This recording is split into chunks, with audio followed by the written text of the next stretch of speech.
चित्त वृत्ति में परमात्मा की भक्ति को धारण करना भी सुख का अनुभव करा, सुख का अनुभव। ये उसी तरह है जैसे तुलसी के गुणों पर आधारित। तुलसी के 3 गुण और रुद्राक्ष के 3 गुण अपने जीवन में उतारिएगा बहुत ध्यान से। तुलसी अपने गले में अपन क्यों धारण करते हैं, किस लिए पहनते हैं? रुद्राक्ष अपन क्यों पहनते हैं? उसका कारण, क्योंकि नारायण बिना तुलसी के भोजन को भी स्वीकार नहीं करते। करते हैं क्या? नहीं। जब भगवान बिना तुलसी के भोजन स्वीकार नहीं करते तो फिर आपके गले में अगर तुलसी की माला नहीं होगी तो नारायण आपको कैसे स्वीकार करेंगे? बिना तुलसी के, बिना रुद्राक्ष के।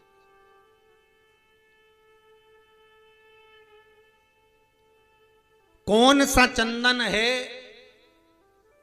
जो भगवान को सर्वाधिक प्रिय है? बोलो जम के।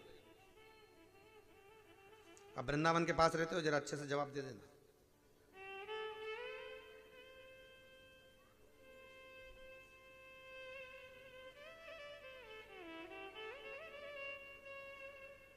बोलते जाओ जरा जल्दी जल्दी। कौन सा चंदन है जो भगवान को अति प्रिय है और जिस चंदन को 2 महीना तक व्यक्ति अगर भगवान के मस्तक पर लगाता है और स्वतः मस्तक पर लगाता है तो भगवान उसको 2 महीने के अंदर एक बार गले लगाने के लिए जरूर आते हैं।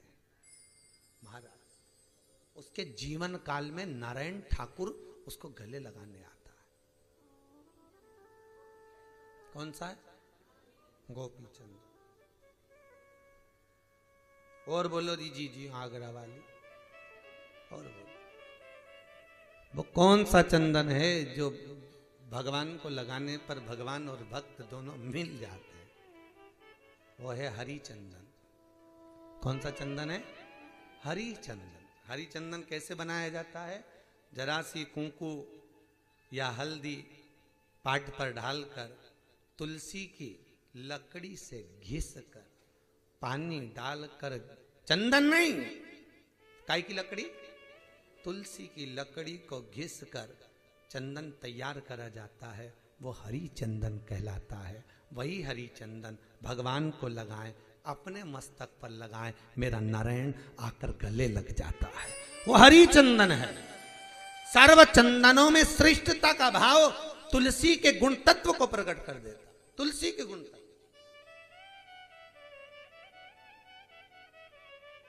हरि चंदन।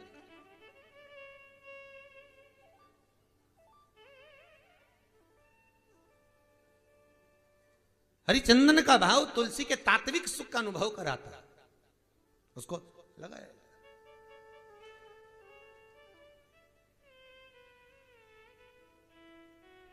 महाराज भगवान नारायण को लगाया गया वो हरिचंदन सुख का मूल स्थापित करता है। हम तो कहते हैं कार्तिक महीने में लगाना चाहिए। आपको भी मौका लगे आप घिसिए, लगाइए, भगवान को भी लगाओ, स्वतः भी लगाओ। कार्तिक में नहीं लगा सकते, अभी लगाओ, क्या जाता है उसमें? तुलसी। कई कई जगह बड़ा विचित्र काम होता है कि कोई मर जाता है तो तुलसी की लकड़ी उसके पीछे पीछे लेके जाते, शमशान में ले जाके तुलसी को सिर के पास रख के आग लगाते। निवेदन है तुलसी का सही उपयोग मरने के बाद नहीं है, तुलसी का सही उपयोग जीते जिए। जैसे आज के जमाने में लोग मरते हैं तो गीता जी का पाठ कराते, पहले लोग गरुड़ पुराण कराते, आजकल गीता कराते। कहां लिखा गीता करा? मरने के बाद गीता पढ़ने का विषय नहीं है, सोते हुए मन को जगाने के लिए गीता को पढ़ा जाता है। मरने के बाद नहीं, मृत्यु की सैया पे से नहीं उठाती गीता। हमारा दान, हमारा सत्कर्म, हमारा पुण्य जो हम करें वो लगना चाहिए। जैसे राजा कर्ण, जिसको लोग दानवीर कर्ण कहते, राजा कर्ण क्या दान करा था उसने जिंदगी में? सोना, सोना, स्वर्ण ही स्वर्ण। अंतिम समय प्राण छूट गए, भूमि पर पड़ा था, बाण उसको लगे हुए थे, मरने जा रहा है। मेरे भगवान द्वारकानाथ को दया आ गई, मरेगा तो ऊपर जाकर इसको खाने को सोना ही मिलेगा। कुछ ऐसा कर दूं कि ऊपर जाकर इसको अन्न मिल जाए। भगवान ने, द्वारकाधीश ने अर्जुन से कहा, अर्जुन वो हंडा देखना, उस हंडे में क्या रखा? हंडा मतलब घड़ा, उस घड़े में क्या जरा देखते।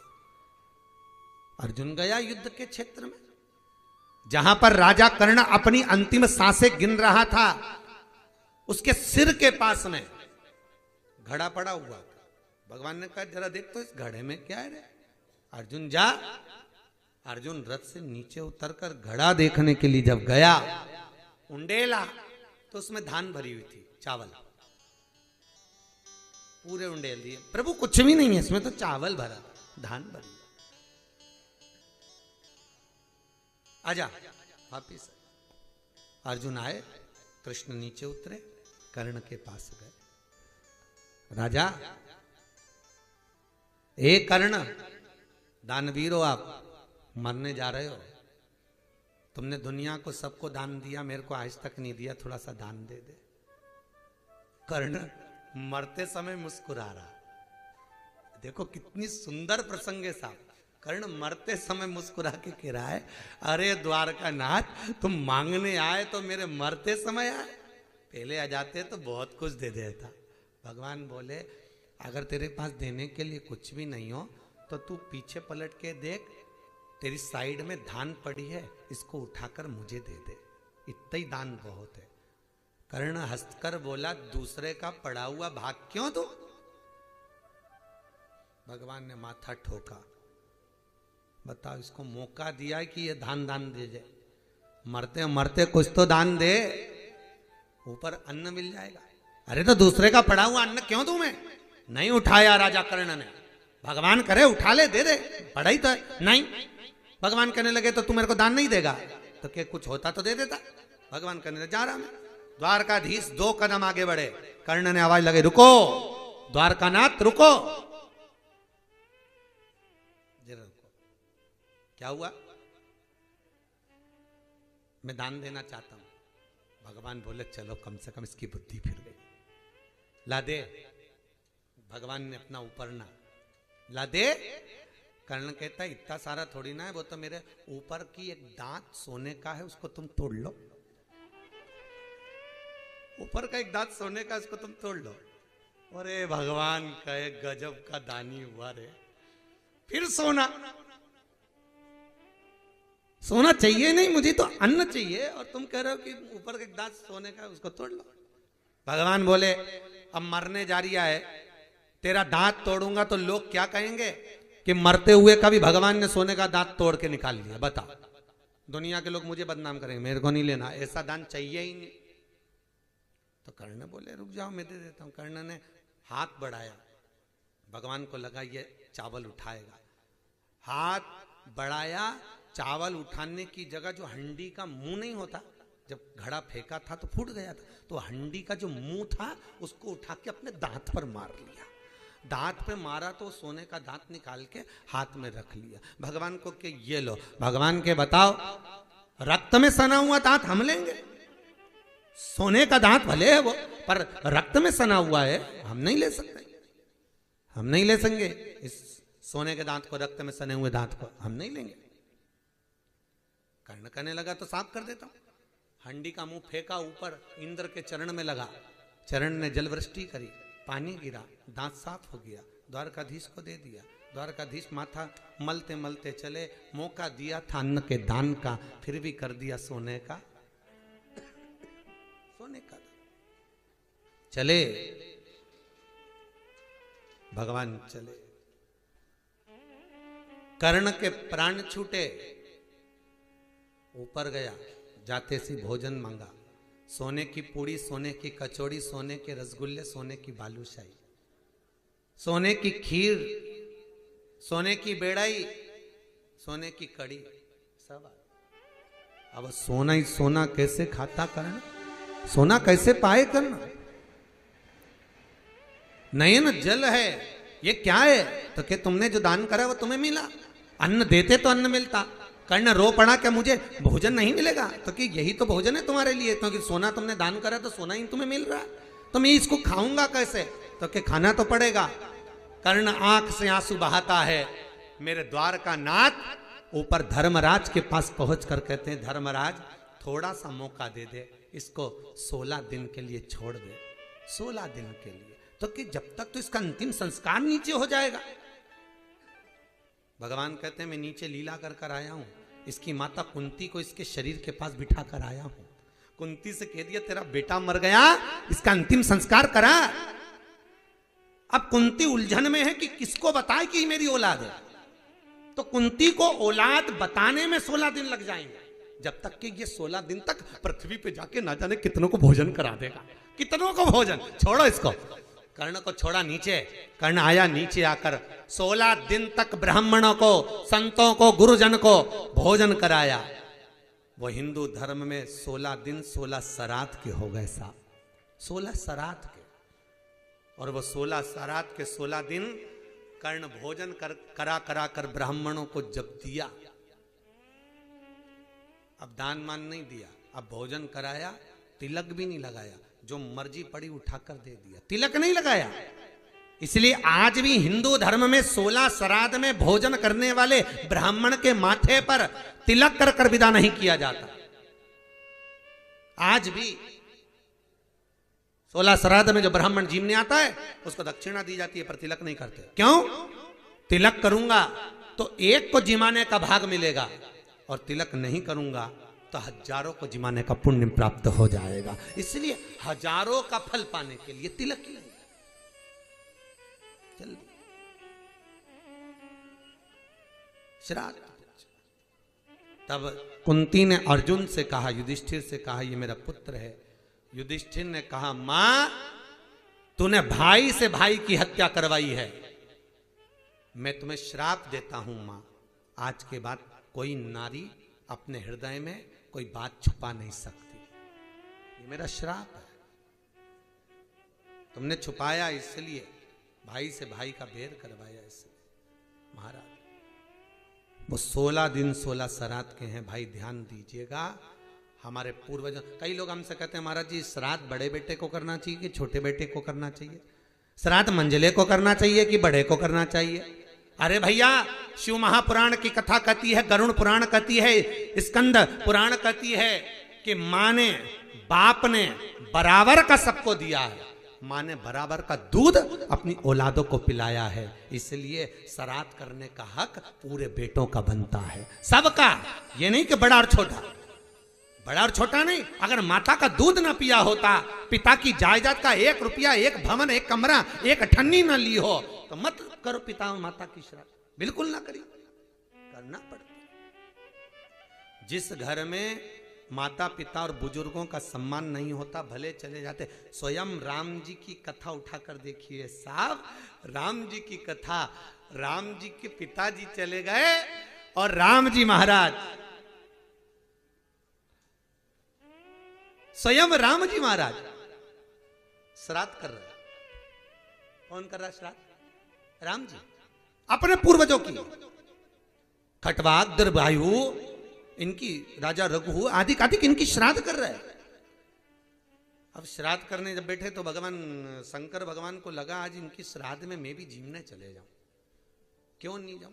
तो शंकर भगवान अयोध्या में जीवने चले गए, इनकी श्राद्ध में जाकर आवाज लगे, भैया हम भी बामन का छोरा है, हमको जिमा दो, बामन बन के गए, हमें भोजन करा दो। तो इतने में सब लोगों ने कहा बैठ जाओ, अब उनको भी बिठा दिया पंगत में। सीता जी भोजन लाई, सबकी थाली लगाई, इनकी भी लगा दी, अभी इनकी भी लगाई तो ये भी बैठ गए।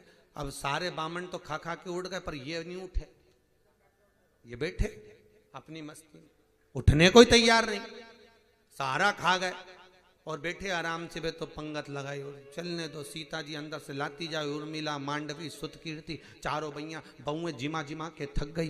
कौशल्या, सुमित्रा, केकई के पास खबर पहुंची, कई महाराज जी सब जिमा दिया। अयोध्या के भवन में भोजन भंडारे में जो जो बना था सब खवा दिया, फिर भी बाबा नहीं उठ रिया। सीता जी की आंख में आंसू भरा है, क्या करें? एक तो बिन बुलाया बामन, ऊपर से खा भी खूब रिया। अब करें क्या, बड़ी आफत। तो सीता जी ने बाजार भेजा हनुमान जी को, तुम जाओ जरा बाजार जाओ, सामान वामान लिया। बाजार गए तो किरानों की दुकान वालों से कह दिया एक एक दुकान का माल भेजते जाना, दूसरी दुकान का बाद ना जाएगा, एक दुकान का खत्म हो दूसरी, तो एक एक दुकान का माल। तो शंकर भगवान बोले अंदर मत ले जाओ, ये आटा यहीं रख दो, दाल यहीं रख दो, गुड़ यहीं रख दो, शक्कर यहीं। तो क्या बनाए नहीं, तो क्या बनाने में बहुत टाइम लगेगा, मैं तो इसी निपटा लूँ। तुम तो शंकर भगवान वहीं की वहीं खा जा रहे सब। जानकी जी तो अंदर चौके में से केवल झांक रही, क्या आटा अंदर आए तो हम बनाए पूड़ी, तो मैं तो ये आए तो सर, ये तो बाहर ही निपटा ले दिया। एक एक दुकान का माल, अयोध्या की सारी दुकानें खाली हो गई। तब जानकी जी अंदर गई, राम जी के पास जाकर बोला प्रभु कुछ कृपा करिए, एक ब्राह्मण भोजन करने श्राद्ध में बैठा है, उठ ही नहीं दिया है। तो शंकर जी बोले बामन कहाँ कहा गया है ऐसा जो इतना खा रहा है। राम जी ने जाके जो देखा तो देखते से बोले पार सीता अंदर आ जा, अभी तू अंदर आ जा।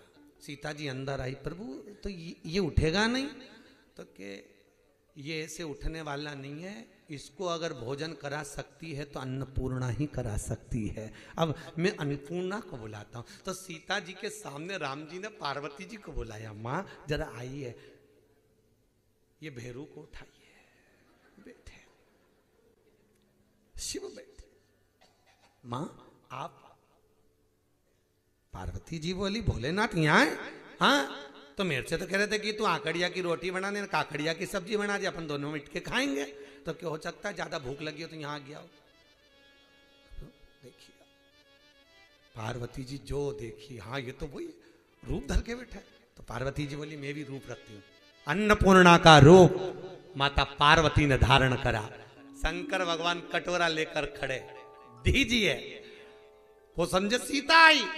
शंकर जी ने जो अन्नपूर्णा की बिंदी को देखा पहचान गए, डोकरी यहां आ गई, डोकरी पहचान। अन्नपूर्णे सदा पूर्णे शंकर प्राण।